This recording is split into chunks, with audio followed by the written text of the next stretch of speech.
Hello दोस्तों, इस video में हम देखेंगे मौर्य काल से संबंधित सभी महत्वपूर्ण प्रश्नों को जो पिछली कई परीक्षाओं में पूछे जा चुके हैं। मौर्य काल का टाइम पीरियड माना जाता है 322 ईसा पूर्व से लेकर 185 ईसा पूर्व तक। अब हम प्रश्नों को देखते हैं।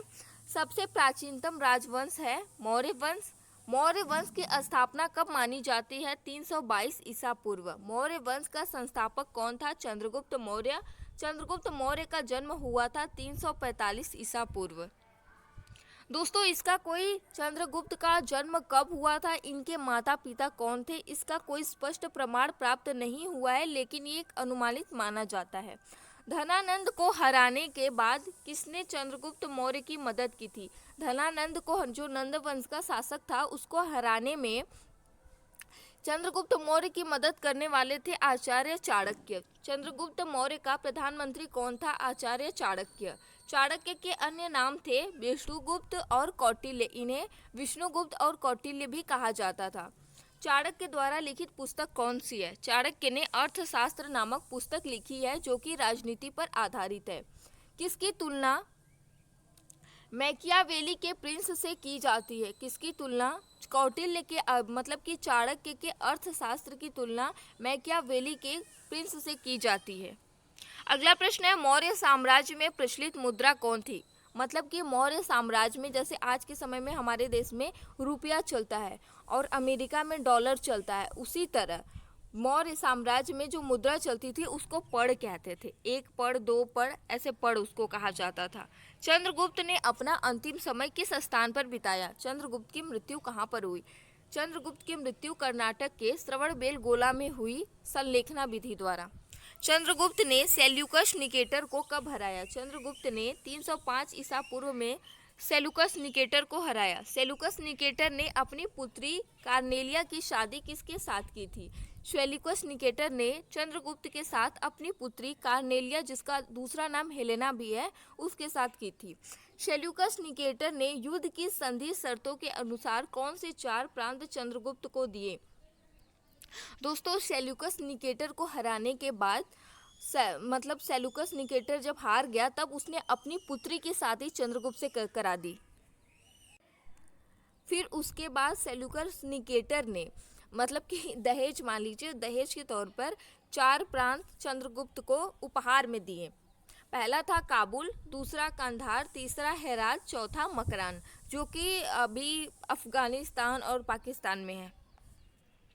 चंद्रगुप्त ने किससे जैन धर्म की दीक्षा ली थी? भद्रबाहु से।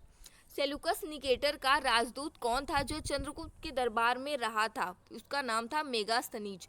दोस्तों, ये क्वेश्चन बहुत ही महत्वपूर्ण है कि सेल्यूकस निकेटर का मतलब, ऐसे भी क्वेश्चन घुमा के पूछता है कि मेगास्थनीज किसके दरबार में आया था? चंद्रगुप्त मौर्य के दरबार में आया था। मेगास्थनीज द्वारा लिखी गई पुस्तक कौन सी है? वो है इंडिका। चंद्रगुप्त मौर्य और सेल्यूकस निकेटर के बीच युद्ध का वर्णन किसने किया? जिसने किया था उसका नाम है एपियानस। किसके अनुसार चंद्रगुप्त ने सेल्यूकस निकेटर को 500 हाथी उपहार में दिए थे? किसने कहा है कि सेल्यूकस निकेटर ने चंद्रगुप्त मौर्य को 500 हाथी उपहार में दिए थे? ये कहने वाला है प्लूटार्क। कौन कहा है? प्लूटार्क। किसके ग्रंथ में चंद्रगुप्त का विशिष्ट रूप से वर्णन हुआ है? विशाखदत्त के ग्रंथ कौन से है? विशाखदत्त का ग्रंथ कौन सा है? मुद्रा राक्षस। किस पुस्तक में पाटलिपुत्र के प्रशासन का वर्णन है? इंडिका में। किसने लिखा है? मेगास्थनीज ने। विशाखदत्त को किसने लिखा है? अरे विशाखदत्त ने कौन सी पुस्तक लिखी है? मुद्रा राक्षस। किस मौर्य राजा ने दक्कन पर विजय प्राप्त की? चंद्रगुप्त ने। मेगास्थनीज ने भारतीय समाज को कितनी श्रेणियों में विभाजित किया था? 7 श्रेणी में। अशोक ने किस बौद्ध भिक्षु से बौद्ध धर्म की दीक्षा ली थी? उपगुप्त से। ये देखिए, इंपॉर्टेंट लगाइएगा इसको। बौद्ध अशोक ने, क्योंकि आपके पीटी के सिलेबस में अशोक से क्वेश्चन पूछा, मतलब स्पेशली अशोक से क्वेश्चन ज़्यादा पूछा जाएगा। अशोक ने किस बौद्ध भिक्षु से बौद्ध धर्म की दीक्षा ली थी? उपगुप्त से। अशोक ने आजीविकों को रहने हेतु कहाँ 4 गुफाओं का निर्माण किया था? अशोक ने आजीविकों को रहने हेतु 4 गुफाओं का निर्माण किया था बराबर की पहाड़ियों में। दोस्तों जितने भी पॉइंट है सभी महत्वपूर्ण है, आप एक भी स्किप मत करिएगा। बराबर की पहाड़ियों में स्थित 4 गुफाओं के नाम क्या हैं? 4 गुफाओं के नाम है कर्च, चौपार, सुदामा और विश्व झोपड़ी। अशोक के पौत्र दशरथ ने आजीविकों को कौन सी गुफा प्रदान की थी? अशोक ने तो ये चारों गुफाएं प्रदान की थी, लेकिन इनके पौत्र मतलब पुत्र के पुत्र पौत्र ने आजीविकों को कौन सी गुफा प्रदान की थी? तो उस गुफा का नाम था नागार्जुन। अशोक की माता का नाम क्या था? सुभद्रांगी। अशोक की माता का नाम यानी कि बिंदुसार की पत्नी का नाम था सुभद्रांगी। अशोक ने बौद्ध धर्म के प्रचार के लिए अपने पुत्र महेंद्र एवं पुत्री संघमित्रा को कहाँ भेजा?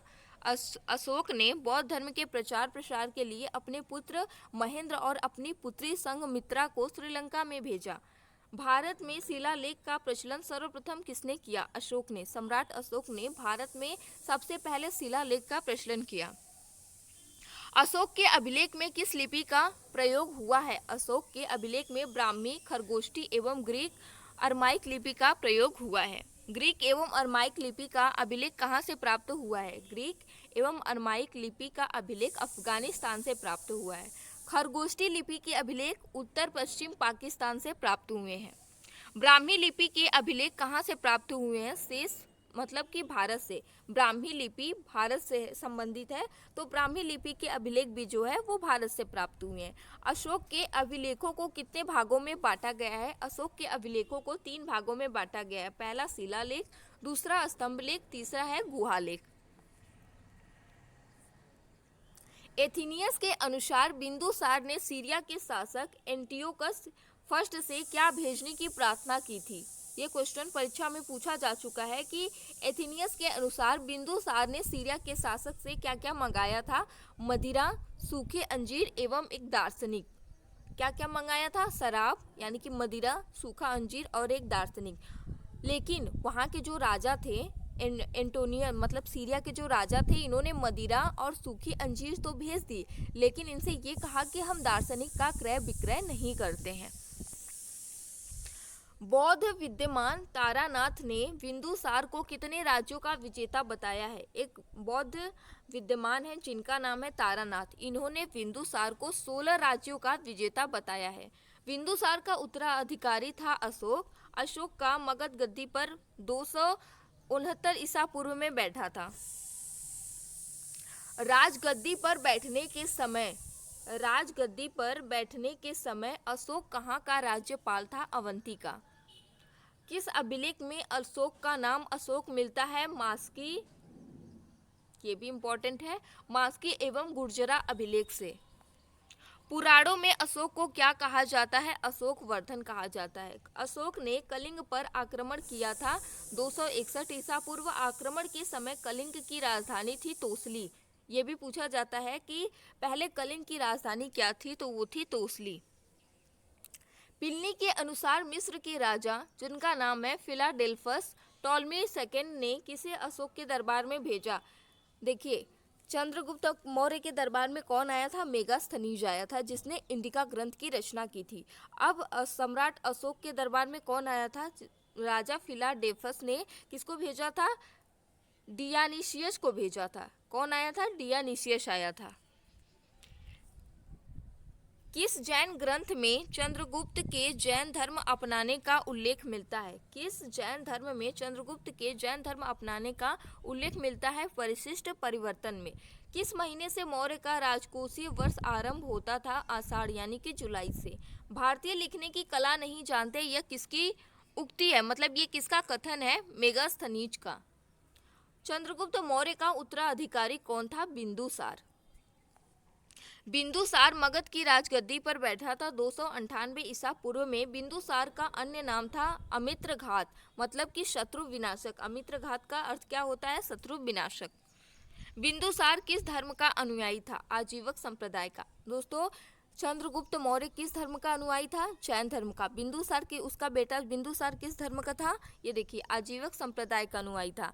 और ये इनका पुत्र अशोक किस धर्म का था? वो बौद्ध धर्म का अनुयायी था। वायु पुराण में बिंदुसार को क्या कहा गया है? भद्रसार यानी कि वारिसार। स्ट्रैबो के अनुसार सीरियन नरेश एंटियोकस ने बिंदुसार के दरबार में किसे भेजा था? स्ट्रैबो के अनुसार बिंदुसार के दरबार में अब कौन आया था? बिंदुसार के दरबार में आया था डायमेकस। बिंदुसार के दरबार में डायमेकस आया था। मतलब कि देखिए, चंद्रगुप्त मौर्य के दरबार में भी आया था विदेशी, उसके साथ बिंदुसार के दरबार में भी आया, और अशोक के। आपको इन तीनों को याद रखना है। किसे मेगास्थनीज का उत्तराधिकारी माना जाता है? मतलब ये देखिए, ये जो आया था ना इनके दरबार में डायमेकस, ये मेगास्थनीज का उत्तराधिकारी था, मतलब उसका पुत्र था। जैन ग्रंथों के अनुसार बिंदुसार को क्या कहा जाता है? सिंहसेन भी बिंदुसार को कहा जाता है। बिंदुसार के शासनकाल में कहाँ हुए दो विद्रोहों का वर्णन है? तक्षशिला में। बिंदुसार के शासनकाल में तक्षशिला में विद्रोह हुए थे, जिसको दबाने के लिए सम्राट अशोक गए थे। तक्षशिला विद्रोह को दबाने के लिए बिंदुसार ने किसे भेजा था? पहले सुसीम को भेजा था और बाद में अशोक को भेजा था। सुसीम अशोक का बड़ा भाई था। किस पुस्तक में पाटलिपुत्र के प्रशासन का वर्णन है? इंडिका में। किस मौर्य राजा ने दक्कन पर विजय प्राप्त की? चंद्रगुप्त मौर्य ने। मेगास्थनीज ने भारतीय समाज को कितनी श्रेणियों में बांटा था? 7 श्रेणी में।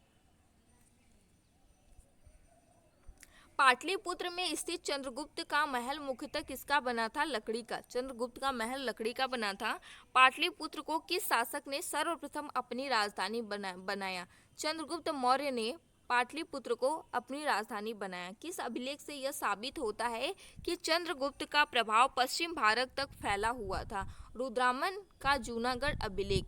मतलब कि भारत के पश्चिम में, यानी कि अफगानिस्तान और पाकिस्तान, इराक तक भी इनका साम्राज्य फैला था। किस ग्रंथ में चंद्रगुप्त के लिए वृषण निम्न कुल शब्द का प्रयोग किया गया है? मुद्रा राक्षस में, क्योंकि चंद्रगुप्त को निम्न कुल का माना जाता था। किस ग्रंथ में शूद्रों के लिए आर्य शब्द का प्रयोग हुआ है? अर्थशास्त्र में। किसने लिखा है? चाणक्य या कौटिल्य? विष्णुगुप्त ने लिखा है। किसने पाटलिपुत्र को पोलीब्रोथा कहा है? पाटलिपुत्र को क्या कहा है? पोलीब्रोथा। यह कहा है मेगास्थनीज ने। मौर्य काल में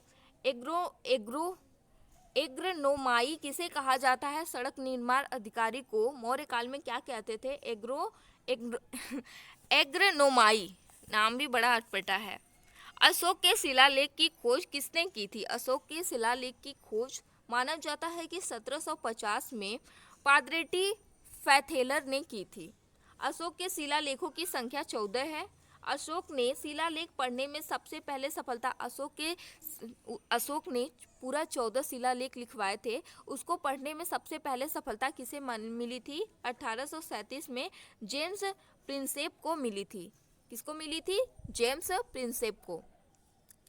अशोक के शिलालेख अभिलेख में पशु बलि की निंदा किसमें की गई है? पहले शिलालेख में पशु बलि की निंदा की गई है। 7वें एवं 8वें शिलालेख में तीर्थ यात्राओं का वर्णन किया गया है। किस शिलालेख में कलिंग युद्ध का वर्णन है? 13वें शिलालेख में कलिंग युद्ध का वर्णन एवं अशोक के हृदय परिवर्तन की बात कही गई है। अशोक के स्तंभ लेखों की संख्या 7 है। अशोक के जो स्तंभ लेख हैं वो ब्राह्मी लिपि में लिखे गए हैं। कौशाम्बी अभिलेख को रानी का अभिलेख कहा जाता है। कौशाम्बी के अभिलेख को रानी का अभिलेख कहा जाता है। अशोक का सबसे छोटा स्तंभ लेख कौन सा है? वो है रुम्मीदेई। आप इसे ध्यान दीजिएगा कि अशोक का सबसे छोटा अभिलेख रुम्मीदेई। अशोक का कौन सा अभिलेख सबसे लंबा है? 7वां अभिलेख अशोक का सबसे लंबा है। अशोक का कौन सा अभिलेख ग्रीक एवं अरमाइक भाषाओं में प्राप्त हुआ है? शारेकुना कंदहार अभिलेख। शारेकुना, ये जो ग्रीक भाषा और अरमाइक भाषा है ये अफगानिस्तानी है। अर्थशास्त्र में चर किसे कहा जाता है? जासूस को अर्थशास्त्र में चर कहते हैं। अशोक के समय मौर्य साम्राज्य में कितने प्रांतों सम्राट अशोक के समय मौर्य साम्राज्य में कितने प्रांत थे? 5 प्रांत थे। अशोक के समय प्रांतों को चक्र कहा जाता था और प्रांतों के प्रशासक जो थे उनको कुमार या आर्यपुत्र या राष्ट्रिक कहा जाता था। प्रशासन की सबसे छोटी इकाई थी ग्राम का मुखिया ग्रामिक कहलाता था, जैसे कि हमने बौद्धिक सभ्यता में देखा था। अशोक के समय बिक्री कर के रूप में मूल्य का कितना भाग वसूला जाता था? 10वां भाग वसूला जाता था। अर्थशास्त्र में गुप्तचर को गूढ़ पुरुष कहा जाता है। अशोक के समय जनपदीय न्यायालय के न्यायाधीश को राजूक कहा जाता था। सरकारी भूमि को सीता भूमि कहा जाता था। मौर्य काल में सरकारी भूमि को सीता भूमि कहा जाता था।